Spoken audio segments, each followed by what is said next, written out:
tsy de raharaha le filo frantsay zany hoe amalagasy ohatra ny tehiteny izy hoe tia anay ary tsy avotsitra zay raha fijery anankiray fa raha fijery anankiray azotsika pozitivena koa le izy hoe misy akony ary misy donany any amin'ny zareo frantsay any amin'ny filoham-pirenena frantsay ihany zany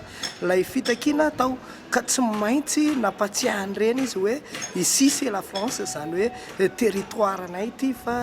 mitandreminareo aza mihetsiketsika fa mbola eto am-pelantananay.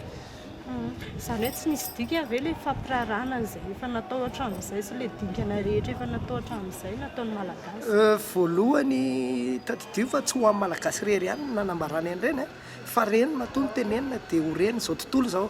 zany hoe mitady apoy koa izy atao ambadika hoe hiaraka aminy zany ny firenena vaventy sy ny rehetrarehetra any amin'ny ONU ihany hiverina mba hanambarana indray fa any la Frantsa ny